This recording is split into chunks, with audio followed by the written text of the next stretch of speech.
তার মধ্যে আওয়াজ নেই একটির। আওয়াজ নেই মানে উচ্চারণ নাই। আওয়াজ নেই মানে কি? উচ্চারণ নাই। সেটা হলো আলিফ। কেন আলিফ। নাই? কারণ আলিফের উপরে নিচে কোনো হরকত থাকে না।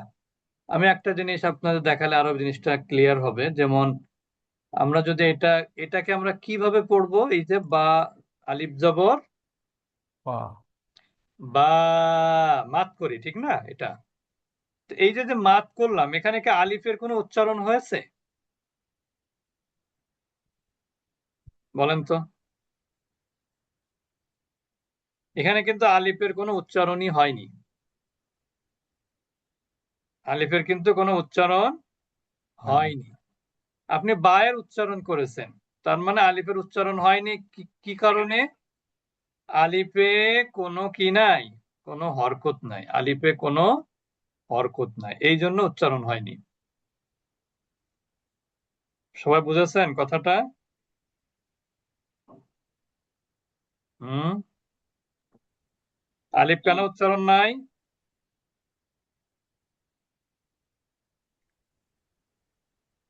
কারণ আলিফের হরকত নাই, উপরে হরকত নেই।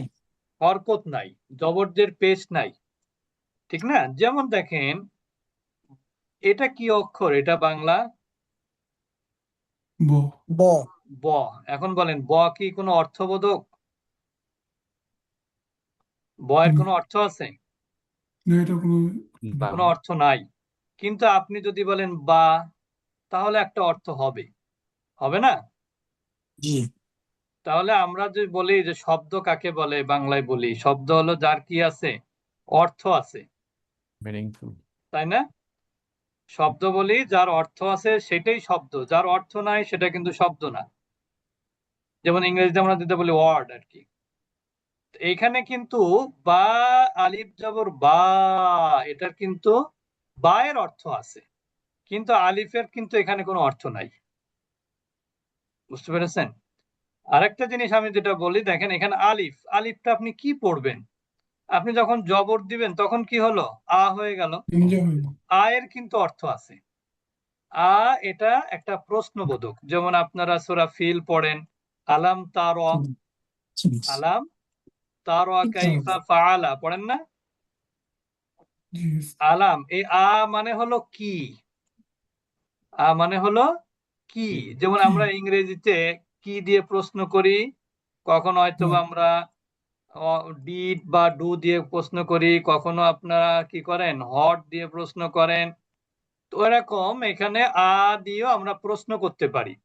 আ এর প্রশ্নের উত্তরে ইয়েস অর নট হয় উত্তর। যেমন হটের উত্তরে কি ইয়েস অর নট হয়? হয় না। হট দিয়ে কোনো কিছু জানতে চাওয়া হয় নাকি? জি। আর ডু বা ডিড বা is, am, is, are, was, were, এগুলো দিয়ে ইয়েস। কিন্তু কি করা হয়? ইয়েস অর নট হয় এই সমস্ত প্রশ্নের উত্তরে। এই, নাকি ভুল বললাম? না, ঠিক আছে। ব্যতিক্রম থাকতে পারে। তা ওইরকম যখন আলিফের উপরে হরকত দিবেন তখন এটা উচ্চারিত হবে, তখন এটার আলিফ থাকবে না, এটা কি হবে? হামজা হবে। হামজা, তখন আমরা কি বলবো? হামজা জবর জবর আ, হামজা আ। জবর আ। তারপরে হামজা জের ই, ই। ই। ই। হামজা পেশ উ। উ। উ। কিন্তু আপনি এখানে 100টা আলিফ লিখবেন, কোনোটাই উচ্চারণ হবে না, কারণ তার উচ্চারণ হওয়ার যোগ্যতা তাদের নাই। কি যোগ্যতার অভাব তাদের? এ হরকত নাই তাদের। এই জন্য এখানে বলা হয়েছে আওয়াজ নাই একটির, সেটা হলো আলিফ। আলিফ। তাহলে বাকি থাকে হলো 28টি অক্ষর। এই 28টি অক্ষর উচ্চারিত হয় মুখে 3টা জায়গা থেকে। 2 ঠোঁট থেকে হয় 4টি অক্ষর, জিহ্বা থেকে হয় 18টি অক্ষর, কণ্ঠনালী থেকে হয় 6টি। যদি আমরা যে আলিফ বা তা সা পড়ি, এটা কিন্তু এই সিরিয়ালে না। আমরা সিরিয়াল করেছি উচ্চারণ স্থলের ভিত্তিতে।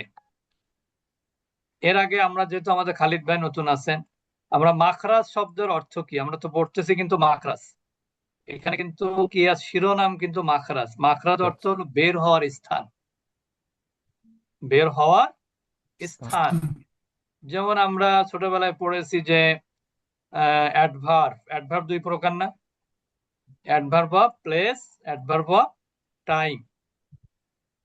এখানে অ্যাডভার্ব অফ প্লেস, এটা মাখরাজ, অর্থাৎ যেখান থেকে উচ্চারিত। যেমন আমরা ওই যে কারক পড়েছেন না, অধিকরণ কারক, স্থানাধিকরণ, সেই আর কি। মাখরাজ অর্থ কিন্তু ওই ধরনের অর্থ, ঠিক না? তা জি এই মাখরাজ অর্থ হচ্ছে বের হওয়ার স্থান বোঝায়, যে যেখান থেকে বের হয়। কি বের হয়? এই 28টি অক্ষর বের হয়, তার মধ্যে থেকে 4টি বের হয় দুই ঠোঁট থেকে, বা 18টি হয় জিহ্বা থেকে, 6টি হয় কণ্ঠনালী থেকে। কণ্ঠনালী। এগুলো আমরা আগেও বলেছি, এগুলো আমরা ওইভাবে মুখস্থ করব না যে ঠোঁট থেকে এই অক্ষর এইভাবে।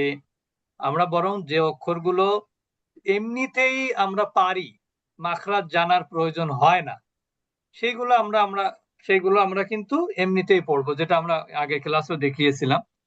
যে দেখেন এখানে মা, মিমের উপরে যদি আমরা জবর দেই তাহলে এটা কি হয়? মা হয়। মা মিমের নিচে জের দিলে কি হয়? মি মিমের উপরে পেজ দিলে মু মু। মু তো এটা আপনি দেখেন, আবার বাংলায় যদি মা মি মু বলি তাহলে কি কোনো পার্থক্য হলো? কোনো পার্থক্য নেই। আপনি যদি এইগুলো না লিখে আমি যদি বলি মা, আপনি কি মনে করবেন? আপনি নিশ্চয়ই মনে করবেন এটা ময়াকারে মা, নাকি? আর জি। যদি কোরআনের ক্লাসে বলি তাহলে মনে করবেন মিম জবর মা। আমি না বলা পর্যন্ত আপনি কিন্তু বুঝতেছেন না যে আমি কি দিয়ে উচ্চারণটা করলাম, আরবি দিয়ে নাকি বাংলা দিয়ে। বোঝার সুযোগ আছে? জি নাই। এই জন্য এগুলো আমরা অত এইভাবে পড়বো না, যে দুই ঠোঁটের বহির্ভাগ যুক্ত করে, এগুলো পড়ার দরকার নেই। এরপরে বায়ের ক্ষেত্রেও একই কেস, বা বি বু, বাংলায়ও একই উচ্চারণ। এরপর আমরা বলেছিলাম ওয়াও, ওয়াওটা একটু আমরা প্র্যাকটিস করেছি, যে ওয়াও জবর ওয়া, ওয়াউজের কি হয়? উই। এটা আমরা সহজ করেছি, দেখেন। সেটা হলো যেমন আমরা বলি আইটা হলো ফার্স্ট পারসন সিঙ্গুলার, ঠিক না? এটার প্লুরাল কি? উই উই, ঠিক না? এই উইটা আমরা যখন একটু রাগের স্বরে বলি আমরা, তখন কিন্তু একটু এভাবে বলি উই। তাহলে ওয়াউজের উই, ওয়াউজের উই। উই উই আর ওয়াও পেশ ওয়াও পেশ কি হয়? ওয়াউজের উই। এটা কিন্তু আপনার অনেকে বলে দেখবেন ওয়াউজের বি, ওয়াউজের ভি। এই জন্য এখানে উচ্চারণ ভিন্নতা রয়েছে উচ্চারণে। আল্লাযী ইউয়াস, কেউ বলে বিসু, কেউ বলে আল্লাযী ইউয়াস ভিসু। আসলে বিসুও না ভিসুও না, এটার উচ্চারণ কি হবে? ইউয়াস উইসু, উই, ইউয়াস উইসু। অর্থাৎ আপনি উই এর দিকে চলে যাবেন, উই এর দিকে চলে গেলেই হলো। অন্তত পক্ষে 100% না হলেও দেখবেন আপনি 60, 70, 80% হয়ে যাবে উচ্চারণ সঠিক। আর যদি আপনি এভাবে চিন্তা করেন দুই ঠোঁট গোল করুন তারপর দুটি আলাদা করে, এটা কিন্তু আপনি পারবেন না। যেটা আমরা বারবার বলে আসতেছি, যে ছোটবেলায় আপনার সন্তানকে কথা শিখিয়েছেন কি আগে, নাকি অক্ষরের মাখরা শিখাইছেন? কোনটা? কথা কথা কথা। শিখেছে। তা আপনি যেভাবে কথা বলেন, আপনি যদি নোয়াখালী হন তাহলে নোয়াখালী ভাষায় আপনার ছেলে ছোটবেলায় শিখেছে। আর আপনি যদি স্মার্টলি কথা বলেছেন আপনার ছেলেদের সামনে, ছেলে মেয়েদের সামনে, তাহলে তারা সেভাবে শিখবে, ঠিক না? আপনি যেভাবে বলবেন তাদের সামনে, তারা সেভাবেই প্র্যাকটিস করেছে ছোটবেলায়, মনের অজান্তেই। ইচ্ছাই হোক অনিচ্ছাই হোক, তারা ওইভাবে বলার চেষ্টা করেছে ছোটবেলায়। যদি না বলতে পেরেছে, আপনি কিন্তু বলে দিয়েছেন, বলো দাদা, দাদা বলো, এভাবে বলেছেন না? জি তো এই জন্য রেগুলার যে কথাগুলো আপনার কাছ থেকে আপনার সন্তান শুনেছে, এই জন্য তার আর এইগুলোর মাখরাজ পড়া লাগেনি। কিন্তু যদি আপনার ভাষাটা যদি একটা হতো আর আপনি ছেলে মেয়ের সাথে কথা বলতেন অন্যভাবে, তাহলে কিন্তু আপনাকে কি করতে হতো? শেখাতে হতো, ঠিক না? যারা বাঙালি যদি আমেরিকায় বা কানাডায় থাকে, তাহলে বাবা মারা দেখেছি তাদের সাথে ইংরেজিতেই কথা বলে। তার কারণ কি? ইংরেজিটা অভ্যস্ত হতে হবে, কারণ শিক্ষা প্রতিষ্ঠানে তারা যখন যাবে তখন তারা ওই কথাগুলোই বলবে, ঠিক না? এই জন্য আমরা ওই যেগুলো সচরাচর আমরা ব্যবহার করি কথা বলার মধ্যে, সেগুলো আমরা আর মাখরাজ পড়বো না। তাহলে ওয়াও জবর ওয়া, ওয়াউজের উই, ওয়াউজের উ, ওয়াও পেশ উ। এখন এখানে একটা জিনিস পার্থক্য আছে, ওয়াও পেশ উ, আবার হামজা পেশ কি হয়? উ উ। এটা কিন্তু হালকা ধাক্কার মতন, আর এটা কিন্তু ধাক্কা না। ওয়াও পেশ উ, উ। আর এটা কি? হামজা পেশ উ। উ এটা হচ্ছে ওয়াও পেশ উ, হামজা পেশ উ, উ। বুঝতে পেরেছেন? এখানে একটু এই হচ্ছে পার্থক্য, হামজা এবং ওয়ার মধ্যে পার্থক্যটুকু করার চেষ্টা করতে হবে। এরপর ফা, এটা তো আমরা বলেছি যে বাংলা ফ এর মতো, ফা ফি ফু। এরপর এই অক্ষরটা আমরা একটু বলেছি প্র্যাকটিস করার জন্য, জিহ্বার আগা, উপরের দাঁতের আগা। এটা আপনি প্র্যাকটিস করলে পারবেন। কিভাবে পারবেন? আপনি মোবাইল হোক বা আয়না হোক, আপনি সামনে নিয়ে আপনি প্র্যাকটিস করবেন যে আমার জিহ্বার আগাটা উপরের দাঁতের সাথে যুক্ত হচ্ছে কিনা। সা, দেখেন সা, সা সা, সা সি, সু, সা, সি, সু। সি সু সবাই বলি সা, সি, সু, Tasisu, জাজিজু, জাজিজু সাসিসু, জাজিজু। তাসিসু জাজিজু Gazizu, আর এটা হলো জজিজু। Zozizu, সাসিসু, জাজিজু, জজিজু। জুয়াজিজু Tasisu, আচ্ছা, Zazizu, এই তিনটা হলো, Zozizu. শুধু এতটুকু মনে রাখবেন, জিহ্বার আগা, উপরের দাঁতের আগা, এতটুকু। এরপর তা, তা আমরা বলেছিলাম বাংলা ত এর মতো। বাংলা ত এর পরে যদি আকার দেন তাহলে তা হয়, রস্যিকার দিলে তি হয়, রস্যকার দিলে তু হয়। দাল হচ্ছে দয়কারে দা, Dadidu, দয় রস্যি দি, দয় রস্যু দু Du, তাহলে কি হয়? দাদিদু, তাতিতু, দাদিদু। তাতিতু এটা দাদিদু স্বাভাবিক বাংলার মতনই। এখন সমস্যা হলো যেটা, সেটা হলো তায়ের সাথে ত। ত Ji, এখন এখানে তা হলে তাই হয় জবর হলে, এখানে কিন্তু জবর হলে তা হয় না, এখানে ত। ত যেমন বাংলায় আমরা যেমন বলি তহা, অনেকের নাম আছে না তহা। কেউ কি তহাকে কেউ তাহা বলে? বলেন তো। তহা কেউ কিন্তু তাহা বলে না। তহা আবার কোন তহার নাম কিন্তু ত হয় কারেন হা না। সবার তহার নামে তয়ের নিচে কি আছে? ব আছে। ব Os, বুঝতে পেরেছেন? তো এই জন্য এটা হবে ত। এটা হচ্ছে অধ্বনি। আমরা যে মুখ থেকে যে ধ্বনি বের হয়, এটা কিন্তু হয় অধ্বনি হয়, নাইলে আধ্বনি হয়। ওই যে আমরা ছোটবেলা পড়েছি বিভক্তি, ওই রকম অনেকটা। এখানে তা জবর তা, আর ত জবর ত। এখন তাজের তি, তজের তুই। দেখেন, তুই যখন বলবেন তখন তয় বয়, তুই। আমরা বলি ইউ তি, আর এটা হলো তুই, তি তুই। মানে তি তুই, ই তি তুই, তি তুই। উই আর এইটা হলো তু, এইটা হলো তুই, তু। এটা তুই। হচ্ছে মোটা। Tu, Tu, দেখেন আরবিতে, আরবি শুধু না, তু এটা তো প্রত্যেকটা ভাষারই যে শব্দ, আমরা তো জানি যে শব্দ গঠিত হয় কয়েকটি বর্ণ মিলে। তা প্রত্যেকটা ভাষার যে বর্ণগুলো আছে, এই বর্ণের কিন্তু আবার বৈশিষ্ট্য আছে উচ্চারণের ক্ষেত্রে। যদি আপনারা, আপনারা তো কেউ নিবন্ধন পরীক্ষা দিচ্ছেন কিনা জানি না, তবে আমি ইন্টারমিডিয়েট একজন কলেজ লেভেলে নিবন্ধন পরীক্ষা দিবে বলে প্র্যাকটিস ই করতো, দেখতাম সে ওই সত্য বিধান, নত্য বিধান, তারপর অক্ষরের কোনটা কোত্থেকে উচ্চারিত হয়, বাংলা অক্ষর তালিবস্য কোত্থেকে হয়, এগুলো দেখতাম সে পড়তো। তার মানে আপনি দেখবেন যারা ওই যে ইসে আইএলটিএস করে, তাদেরও কিন্তু ওই অক্ষরের প্র্যাকটিস করানো হয়। আমার আপনার হয়তো প্র্যাকটিস লাগতেছে না, আমরা ওই লেভেলে যাচ্ছি না তাই, কিন্তু যারা ওই লেভেলে যারা যেতে চায়, তাদের কিন্তু ওঠারও প্র্যাকটিস আছে, ঠিক না? অক্ষরের প্র্যাকটিস, বৈশিষ্ট্য অক্ষরের, কোন অক্ষরটা কিভাবে হবে, সাউন্ডটা হাই হবে কিনা। আরবি অক্ষরে এরকম আছে, সেগুলো আপনাদেরকে পড়াবো না, কারণ আপনাদের হচ্ছে পড়াটা শুদ্ধ করার দরকার। তো এখানে আমরা বলবো হচ্ছে কি, ওইটা পড়া শুদ্ধ বিশুদ্ধর বিষয় না, ওইগুলোর ক্ষেত্রে এটা ই করে না, মানে ওইগুলোর সাথে পড়া শুদ্ধ বিশুদ্ধ মানে প্রয়োজন হয় না জানার জন্য আর কি। এখানে তা হবে, আর ত এর ক্ষেত্রে কি হবে? কি ত। ত আর এটা হবে তি, আর এটা হলে, এটা হবে কি? তুই। এটা হলো তু, এটা হলো তু, ঠিক না? তো এই হচ্ছে আপনার তা, তি, তু, এই তিনটা হলো জিহ্বার আগা থেকে, এটা আগা থেকে ত। আচ্ছা, এরপর আমরা চলে যাব জিহ্বার আগে নিচের দাঁতের গোড়া। এটা আমরা হ্যাঁ এমনিতেই বলি। হ্যাঁ যেমন দেখেন, আপনি বাজারে গেলে মরিচের ব্যাপারে কি হ্যাঁ বলেন? মরিচে কি ঝাল হবে কিনা, তাই বলেন না? ঝাল বানান কি? ঝয়কা ল ল। লঞ্চ এখন আপনি বলেন ঝা জি ঝু, ঝা ঝাঁঝি ঝু জি ঝু, ঝাঁঝি একই ঝু কিন্তু। আর এইটা হলো সা, সিন দন্ত স, সা। এটা সা অনেকটা, সি সু এটা যেটা হয় সেটা হলো আপনার বাঁশি। শিস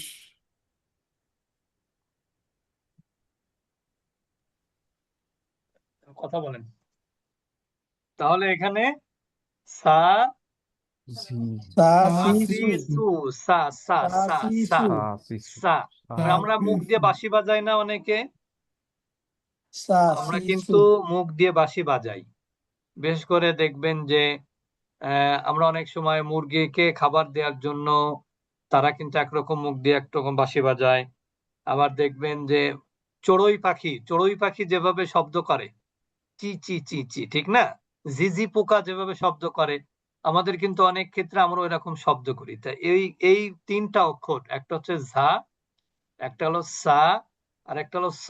মানে ঝা মানে ঝা, সা মানে সিন, সা আর সা স মানে সাদ।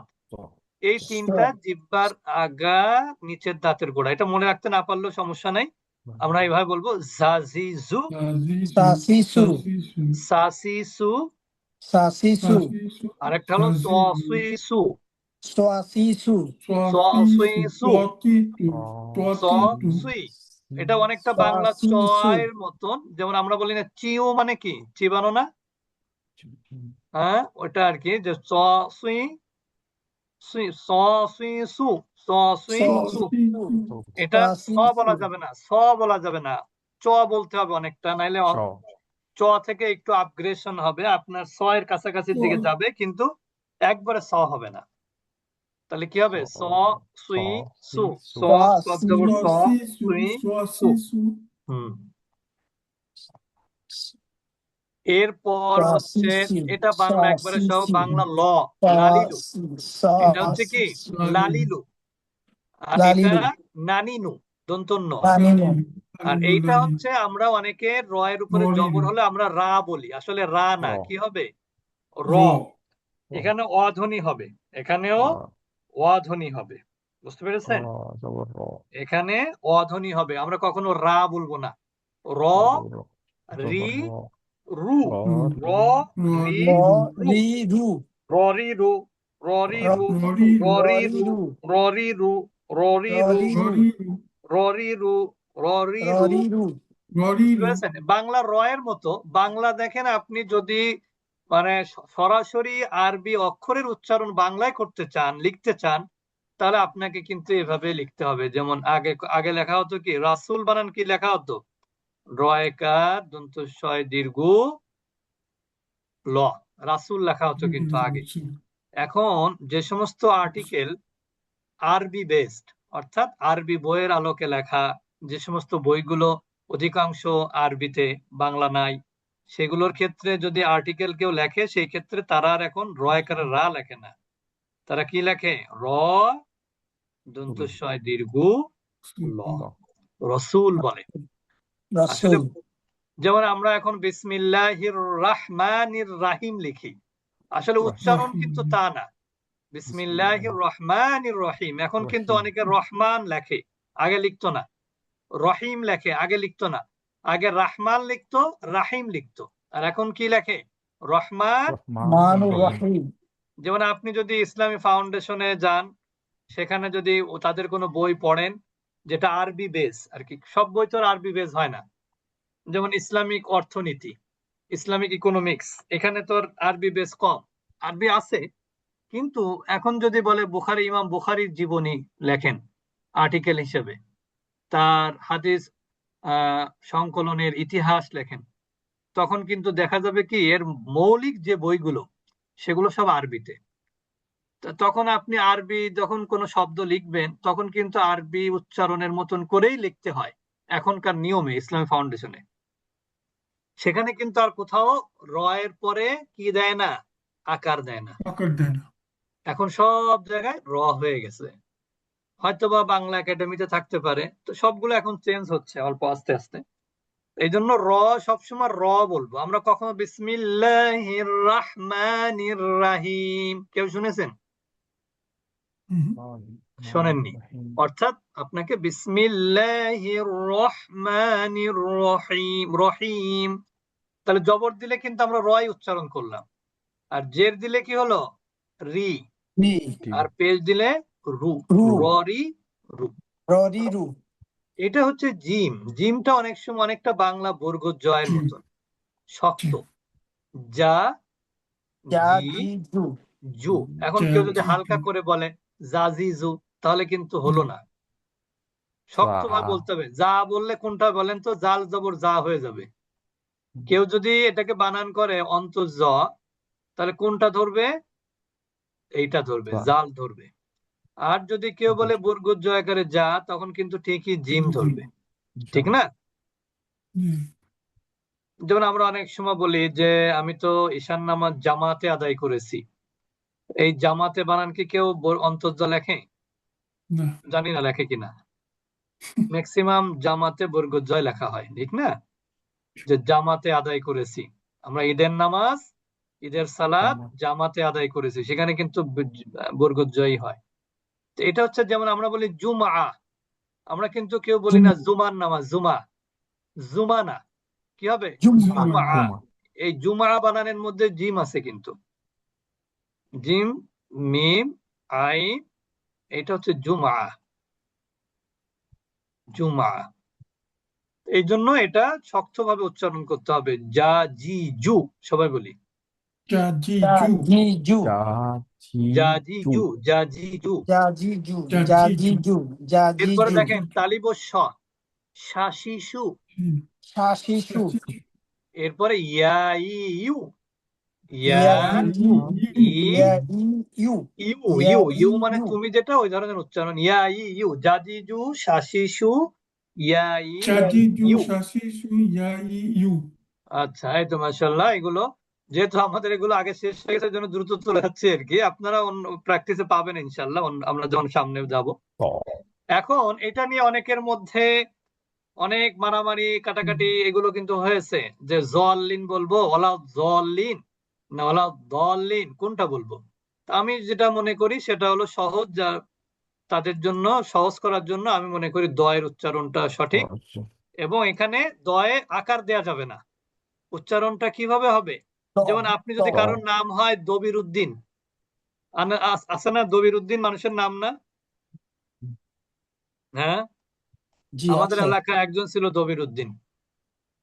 তা এই যে যে দবির উদ্দিন, আপনি যদি বলেন দ জবর কি দ, দ, দবির, দবির, আসলে দবির তো আপনি তো বললাম দলিন, দলিন বললে আপনাকে কেউ ঠেকাবে না, কেউ কিছু বলবে না। আপনি যদি বলেন ওলা জলিন, তখন কিন্তু বলবে নামাজ আবার পড়েন। বুঝতে পেরেছেন? যদি কেউ সঠিক উচ্চারণ না করে অক্ষরের, তাহলে এটাকে বলা হয় নামাজ ফাসিদ হয়ে যায়। ফাসিদ হয়ে যাওয়া মানে হচ্ছে নষ্ট হয়ে যায়। এই জন্য দেখবেন যে কেউ যদি বড় ধরনের ভুল করে, তাহলে ইমাম সাহেব যদি বড় ধরনের ভুল, অনেক সময় এরকম হয় না যে আমরা সবাই যাত্রী, ট্রেন যাত্রী, তখন কে সামনে যাবে? আমরা কি করি, অনেক সময় দেখি যার দাড়ি বড়, পাঞ্জাবি বড়, তাকে আমরা সামনে দিয়ে দিলাম। দিয়ে দেওয়ার পরে দেখা গেল সামনে গিয়ে সে শুরু করলো ওয়ালা জল্লিন, আলহামদুলিল্লাহি রাব্বিল আলামিন, নামাজ হবে? নামাজ হবে না। বুঝতে পেরেছেন? এরকম ক্ষেত্রে দেখবেন যারা একটু বিশুদ্ধ তেলাওয়াত পারে, তারা কি করবে, ওই নামাজ শেষ করে নিজে আবার ওইটা আবার নিজে পড়ে নিবে, কারণ সে তো জানে যে কোথায় কোথায় ভুল হয়েছে। তো এই জন্য এখানে আমার হিসাবে সব থেকে ভালো হচ্ছে জিহ্বার কিনারা উপরের মাড়ির সাথে যুক্ত করে উচ্চারণ করা, কিন্তু এটা অনেকে পারে না। এই জন্য এর সহজ পদ্ধতি হলো দ দিয়ে উচ্চারণ করা, দকে আকার না দিয়ে। বলা দলিন, সবাই বলেন। দেখেন দলিন বললে কিন্তু কোনো অক্ষরের সাথে এটার কি থাকছে না, সিমিলারিটি নাই, কিন্তু আপনি দালের সাথেও মিলাতে পারবেন না। কিন্তু দালের উপরে জবর দ থাকলে তো আপনি দ বলেন না, দালের উপরে জবর থাকলে কি বলেন? দা দা দা বলেন। এই জন্য ওইটা বলাটাই নিরাপদ। বলা দু বলিন। ওয়ালা তাহলে দলিন দি দু দি দু দলি দি দু দি দি দু দু দি দদি দু দু দি দু দি দু দদি দি দু। দি আচ্ছা দদি দু দু আচ্ছা, এরপরে আমরা চলে যাব কা কি কু, একেবারে সহজ বাংলা স্যার এই কয়েক। ক্ষেত্রে আমার আকিকু একটা দুইটা কোয়ারি আছে। বলেন বলেন স্যার আমার দুইটা কোশ্চেন ছিল, যদি অ্যান্সার করতেন প্লিজ। জি, বলেন বলেন আচ্ছা, বলেন জি। দোয়াদের উচ্চারণ কি মাড়ির ডান পাশের দাঁতটা আমরা আমরা কি মাড়ির ডান পাশের দাঁতটা ইউজ করব দা দোয়াদের জন্য? এটা আসলে সব থেকে পারফেক্ট হয় দুই পাশেই একসাথে করতে পারলে, আর নাইলে আপনি বাম ডান যেটা পারেন অসুবিধা নাই। দ নিয়ম হচ্ছে যারা উচ্চ লেভেলের কারি সাহেব তারা বলে যে দুইটাই মানে টাচ করতে পারলে ভালো, মানে অ ব ব ব। আর যদি কেউ, আমার মনে হয় বাম সাইডে গেলে একটু সহজ হয়, বলো ব, একটু সহজ হয়। বুঝতে পেরেছেন? তবে আমি শুনেছি যারা ভালো মানের কারি তারা বলে যে দুই পাশেই টাচ করতে পারলে পারফেক্ট হয়।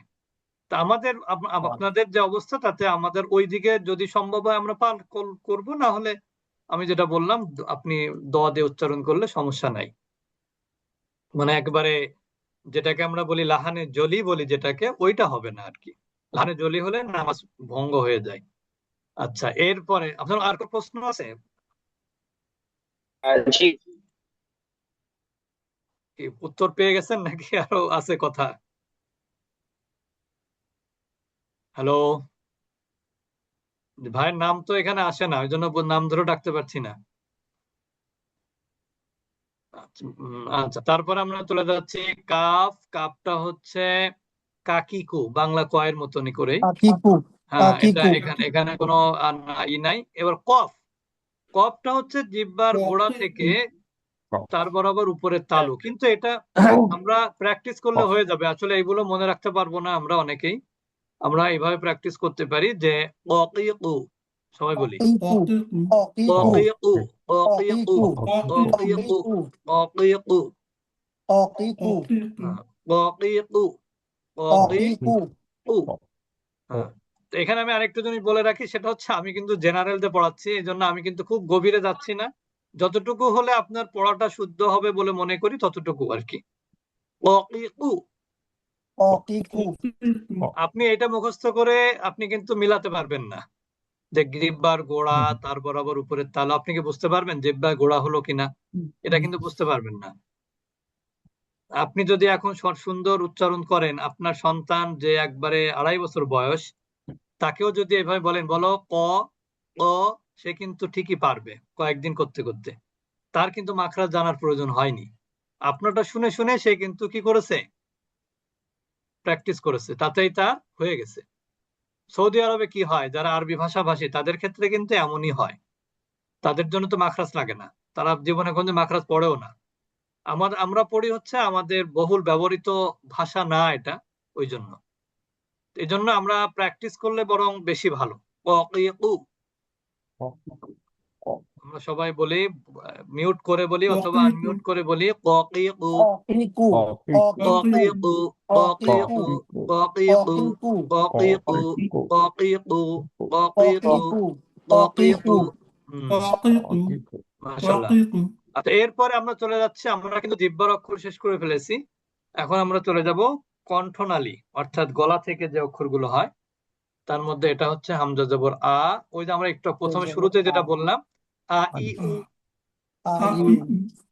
আর এইটা হলো বাংলা হ, একবারে হয়ের হ। হা হি হু, আহিহু আহিহু হা হি হু। আপনি যখন বলেন যে তুমি হাসান হাসান বলেন, তখন কি গলার মধ্যে নিয়ে যান? আপনি কিন্তু খুব এইভাবে বলেন না, সাধারণ ভাবে বলেন হাসান। হাসান হাসান আপনি যখন বলেন যে হুঁশিয়ারি, আছে না হুঁশিয়ারি শব্দ? হুঁশিয়ারি তারপরে আমরা অনেক সময় বলি হিসাম হিসাম। এই শব্দগুলো কিন্তু স্বাভাবিক উচ্চারণ, মানে বাংলা হ। এটাও একই, হা হি হু, হা হি আহিহু হু।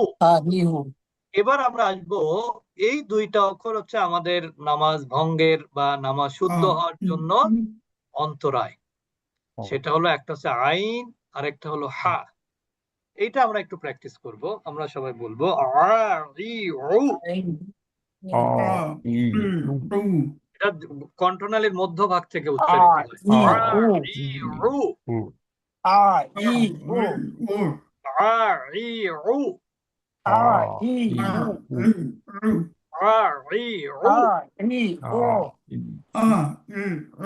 এখন আপনি যদি আ ই না বলতে পারেন তাহলে কি হবে জানেন? হামজার উচ্চারণ হয়ে যাবে, আ ই উ হয়ে যাবে, ঠিক না? আ ই উ, আ ই উ, হা হি হু, হা হি হু, হা হি হু, হা ই উ, হা হি হু।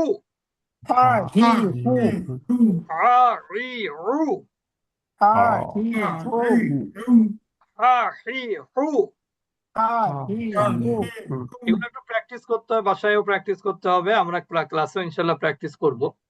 এই বয়সে এসে তো আর ছেড়ে দিলে হবে না, ঠিক না? সর্বোচ্চ চেষ্টা করতে হবে পড়াটাকে শুদ্ধ করার। তাহলে আ ই উ, হা হি হু। এরপর হচ্ছে গ গি গু, খ হি খু।